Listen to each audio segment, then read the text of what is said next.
চায়নার ক্ষেত্রে আপনাকে কেউ যদি বলে যে চাইনিজ ইউনিভার্সিটিগুলোতে স্পট অ্যাডমিশনের পাশাপাশি অন স্পট আপনাকে জেডব্লিউ লেটার প্রোভাইড করবে, দ্যাটস টোটালি রং। কারণ চাইনিজ ইউনিভার্সিটিগুলা একটা সময় হয়তো ছিল যখন তারা হচ্ছে হাতে লিখে ইউনিভার্সিটি স্টুডেন্টদেরকে জেডব্লিউ লেটারটা প্রোভাইড করতো, কিন্তু বর্তমান সময়ে নর্মালি আপনি যখন অ্যাপ্লিকেশন করবেন তারা হয়তো বা ইউনিভার্সিটি যেহেতু একটা স্টুডেন্টের ডকুমেন্টস ভেরিফাই করে বা ডকুমেন্টসগুলো চেক করে তাকে অ্যাডমিশন দেয়, সেক্ষেত্রে তার অনস্পট অ্যাডমিশন দেওয়ার পসিবিলিটি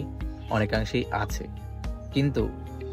আপনার অ্যাডমিশন হওয়ার পর তারা আপনি যে অ্যাপ্লিকেশন পোর্টালে অ্যাপ্লিকেশন করতেছেন সেই অ্যাপ্লিকেশন পোর্টালের যে ডকুমেন্টস আছে, আপনার পাসপোর্ট থাকে, আপনার পাসপোর্ট ইনফরমেশন, আপনার আদার্স যত ধরনের ইনফরমেশন আছে, ভিসা ছিল কিনা চাইনিজ প্রিভিয়াস, সেগুলা তারা হচ্ছে ভেরিফাই করতে হয় চাইনিজ ইমিগ্রেশন অফিসের মাধ্যমে। তো প্রথমত চাইনিজ ইমিগ্রেশন অফিসের কাছে যখন এরা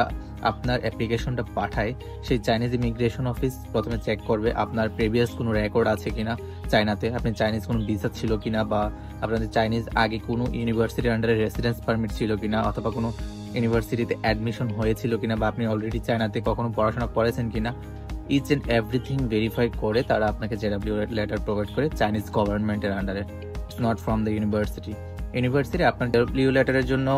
অ্যাপ্লিকেশন করবে হচ্ছে চাইনিজ ইমিগ্রেশন অফিসে বা চাইনিজ গভর্নমেন্ট যে এডুকেশন মিনিস্ট্রি আছে তাদের কাছে, then education ministry of China will provide your JW letter. So এটা অবশ্যই বলা চলে যে আপনাকে যদি কেউ বলে হ্যাঁ আপনি অনস্পট অ্যাডমিশনের পাশাপাশি জেডব্লিউ লেটারও পেয়ে যাবেন, সেটা টোটালি রং ইনফরমেশন, এটা মাথায় রাখবেন আপনারা।